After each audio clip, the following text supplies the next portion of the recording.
Happy Saturday! Happy Saturday! Are you kidding me right now? Hi everyone, this is...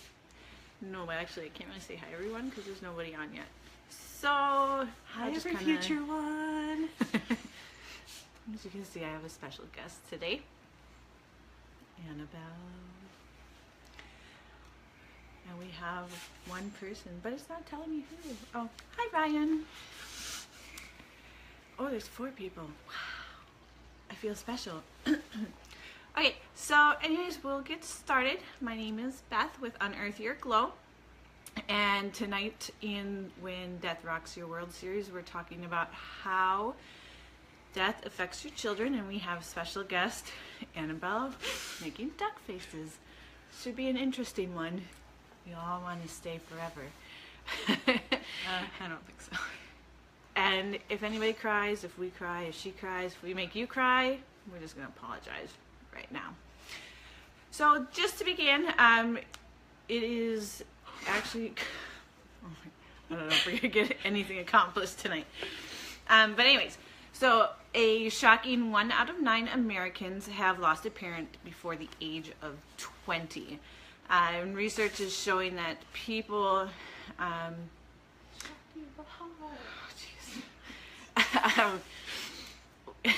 it's shown that the age of a person at the time of their death influences how they actually can handle the loss. And while the loss of a parent at any age can be very devastating, the grievance in childhood oftentimes leaves emotional scarring for years after their passing, and unfortunately society doesn't fully grasp this, nor do they have the appropriate resources. According to a Comfort Zone founder, Lynn Hughes, the grief in children is one of society's most chronically painful yet most underestimated phenomena. For those who've joined, we have special guest Annabelle creating quite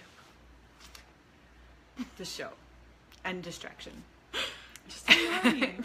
So anyways, the loss of a parent at a young age can inflict lifelong, long-term impairments such as post-traumatic stress disorder, depression, feelings of loneliness, anxiety. Those are just a few that we can name. Jeremy says hi, Annabelle. Hi, Jeremy. Some of the symptoms to watch for in the children, some of the grief can be withdrawal, looking for the parent or who has passed away, trying to avoid people, places, things that remind them of the lost parent, changes in eating, crying, changes in sleeping. So those are just kind of a few things that you want to watch for. One way to help your children process their grief would be to not repress the memory of the deceased. It's very important to watch old videos, look at pictures, listen to their favorite music. She's been doing a lot of that lately. Watching their favorite movies. Anyways, and talking about their favorite memories. As a grieving family ourselves, we have kept every picture of Ben up that we have had before. We haven't taken anything down. We wear some of his clothes. I'm wearing his sweatshirt right now. I'm wearing my burger blanket. It has nothing to do with your father. He liked burgers. He likes to grill burgers. And we talk about him all the time, as you can hear. I make it a point to remind the kids that even though his physical presence is gone, he is still here with us in our hearts and in our memories, and he's always here in spirit. He's here in her a lot. I mean, I swear to God, sorry, I swear to the good Lord, I use his name in vain, but she is so much like her father, it's not even funny. So anyways, as we are talking about how the death... Sorry, Barney's attacking Mr. Man. So anyways, as we are talking about how the death affects the children, that is why I brought Annabelle here today. I have a few questions I'm going to ask her. She doesn't know what I'm asking. She asked me to not tell her. So stop peeking. So that she doesn't didn't have her answers planned out. So if she cries, I apologize. And if I cry, I apologize. Although I guess I shouldn't apologize because we have nothing to apologize for, do we? So anyways, Annabelle. Yes. Everybody, this is Annabelle. This is Really? Ben's Really? oldest daughter, if you don't know. She's 15 and a half, going on 21. I'm way older than 15 and a half. Thank you very much. Oh, I'm sorry. She's going to be 16 on the 25th, people. 16. So help me God. Okay, so anyways, on to our questions. My first question for you, my young child. What was going through your head? Seriously? What was going through your Stop it! Oh, I am sorry, people. She is such a little... She's a joy. What was going through your head the night you found out your father passed away? I think she's laughing. I think this is a sign of grief, that they don't want to talk about it and she wants to hide it. How she's really feeling. The joke. Well, actually, never mind. Nobody else will get it, but you'll get it. Pain and suffering. Stop. Okay, people, I'm really sorry for her. Um, Okay. It's okay to cry. I told them that yesterday, that I said that it's okay to cry. I make myself laugh so hard that I cry. Anyways, what was going through your head the night you found out your father passed away? Well, pain and suffering, death and destruction. I told you she's just like her father. That's basically the gist of it. I don't know. Like, when they came in the room. Basically, they didn't have to tell me because I knew the second that the people got to our house that he was gonna die. What made you feel that? I'm smart. I don't know. I don't know if she's a really good example. I'm kidding. Okay, I'm kidding. How did I know that? I don't know. Intuition. Because my intuition was good. Now she's making fun of me. Alright. Next question. Next question, because she obviously didn't give us a good answer there. I did. I said She pain and did. suffering, death and destruction. Yes, but... Sadness. Pain. I don't know. Okay, So, okay, question number 2. How did you handle your feelings? Well, I don't know if you saw how I reacted when they told us, but I basically dropped what I was holding and started sobbing. And you obviously know that I bottle things up. Yeah, she's a good bottler. I'm very good at it. She's got a big cork in there. Very good. I don't I know. can tell you she screamed and cried. I want my dad. It was the hardest well, you thing. see, he's my bestie. They were very close. When she was 12 for her 12th birthday. No, because... Yes, I was 12. Are you sure? I'm positive. Okay, so anyways, he took her to see Hangover 3 in the theater. It was great. It was a blast. Okay, well then we'll move on to our next question. Did you feel guilty? Did you feel guilty or have any feelings of guilt? Like Yes. Okay, can you elaborate on said feelings for me? It's okay. Let's think. I have to think for a second. She's thinking. Well, I don't know how I felt guilty. I just know I felt guilty. I felt like it was my fault. Why do you feel like it was your fault? I don't know. Like, what do you feel like you could have done to help or stop it from happening? Well, I know I couldn't have stopped it, but I don't know, I just feel like it was because of me. I don't know how. I know it's not logical. It just You see, I blamed myself. for no real reason. Nope. So there you go. You can still feel guilty like it was your fault, even if there was nothing that you could have done differently. I know that I've felt guilty. I feel guilty. Like I could have done something better. Could have called sooner. So, hi Suzanne.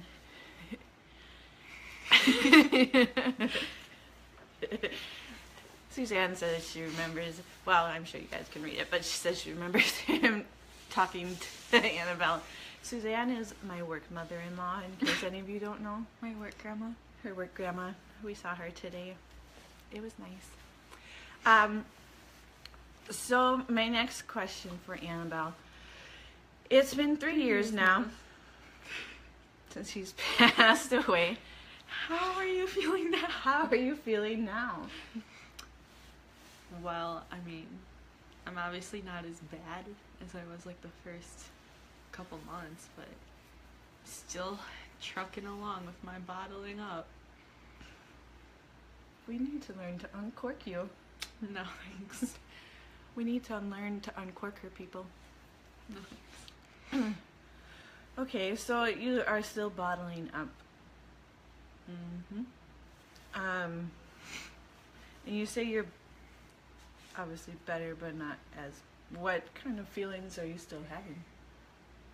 I'm gonna get a little piece of the cork out. Well, I mean, I don't know exactly what feelings I'm feeling, but I mean, I feel depressed. I mean, I feel weird saying that in front of everybody, but It's okay. yeah. So it still hurts. Mm-hmm. I hear you. I Steinhoffels today. I mean, when we were in the back, it wasn't really anything, or like the news section, but once we walked into the middle, I was like, dang. And we walked past like the drinks and the cookies, Mm-hmm. and I saw like the bathrooms and where his office would be, and I almost lost it. For those of you who don't know, Steinhoffels is a furniture store here in Appleton, and it used to be American TV before their unfortunate closing, and Ben worked there for numerous years.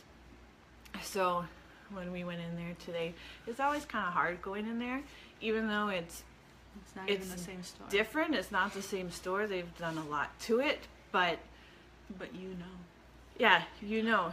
It's like when you go to certain places, it's like you have these little flashbacks and you have pictures, and it's like, this is what it was, and now it's not. It's odd, it's hard to go in there. But as Annabelle says, yeah, keep on trucking. Mm-hmm. Don't touch my leg. They're prickly. I touched her. Okay, moving on. What do you miss the most about your father? Well, you see. How long I do think we have? no. I think the easiest way to answer this is simply saying everything. Our friendship. We had a bond like this, and that's gone. We still kind of have the bond. Yeah, but it's not the same. True that. See, she won't even let me hug her. I just want to show her love. Oh, she tried to lick me, people. Okay, and so our final question I have is, she'll ask it for herself. What are some of your favorite memories About your dad. Come on, you gotta read it. of your dad? Well, let's think here. Again, how long do we have tonight? Well, let's think. Again, I will make this short and sweet. Oh. Everything. Um, with her. I liked the funny moments, you know. So that was like all the time. I don't know. There's a lot of little things, like whenever he'd walk in the door after work and be like, "Ole." I mean, it's a little thing, but I miss it.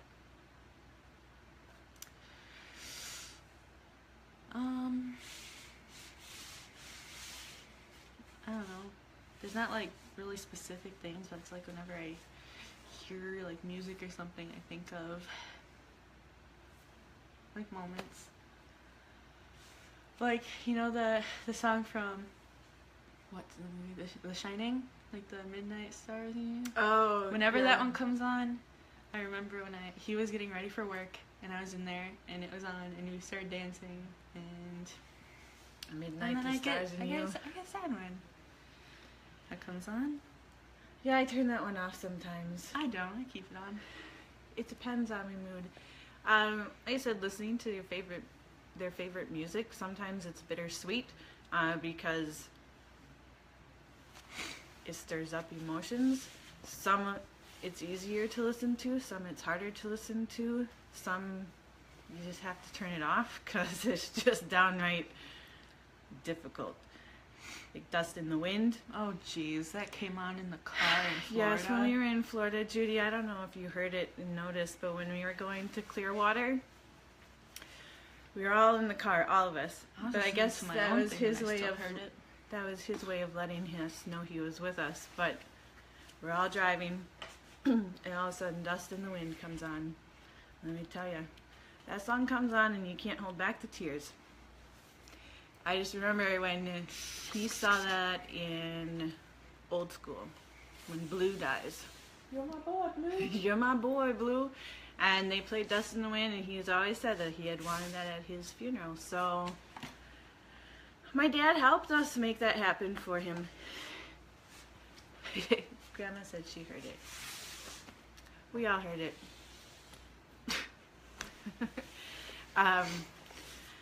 So, oh, my computer's not supposed to do that. That background, that's sweet. Thank you. Sorry, folks, we have squirrels. Not literally.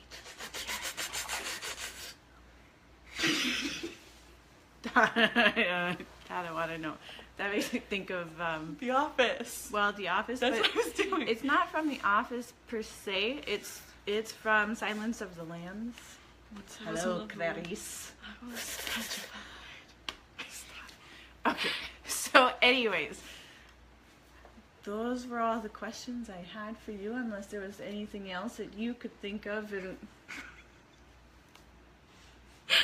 I swear, I just don't know what to do with her. So anyways, Is there any other questions you have for me I today? have no more questions. Do you have anything else that you would like to add, or Well, let me just say Address. one thing. I should ask that question? This whole situation frickin' sucks. That's all I gotta say. Yep, sucks for all eternity. Grandma says, Annabelle, I do. Do you have one thing you'd like to add, Judy? Because you can add too, and we'll read Go it, for or it. other people can read it, or we can add it. Once I was alone, I was petrified. We're watching you. We're watching you watching us. Yeah, we're watching. Kind of ironic, isn't it? Except we can't see you, but you can see us. So anywho, Grandma said yes, but I don't know what she said. Oh, Aunt Jean says blessing. Thank you. Yes. Very poetic. She's a woman of few words.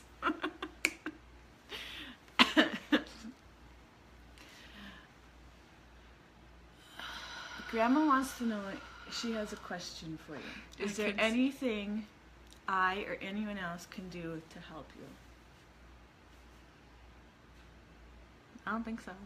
I don't know. So I know I did some research on this, and there was one article, the lady said, I don't remember think she was a psychiatrist. But she said that she felt that support groups don't necessarily help as many children the way that they help the adults. She, Yes, I do. Same. You have to read the question, otherwise people Oh, don't know. the question was, do you think about him a zillion times a day like I do? That is from Ben's mom, and yes, Correct. the answer to your question is yes, My eyeballs hurt. all the time, every day, every night. I say goodnight to him every night.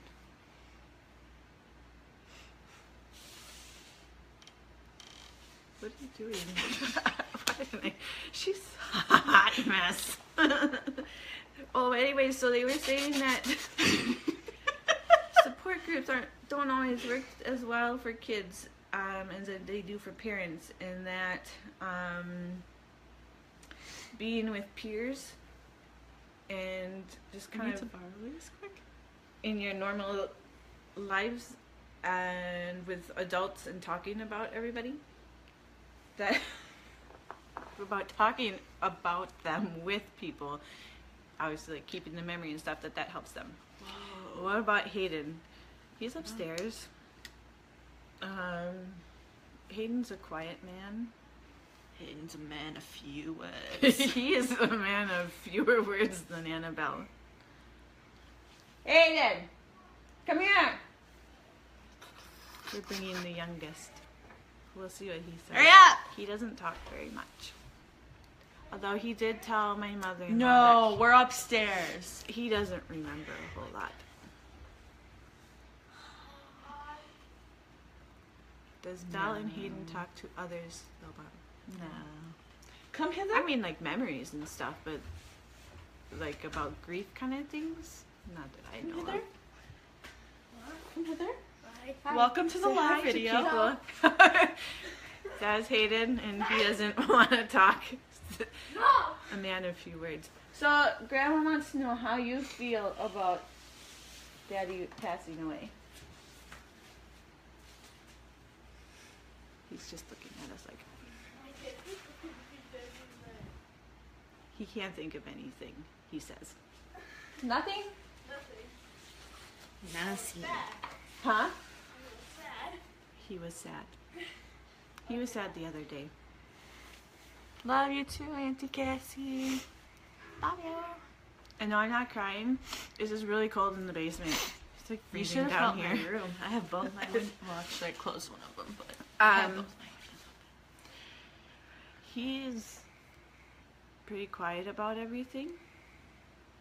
Oh, I was just asking you, not him. I don't want to make him sad.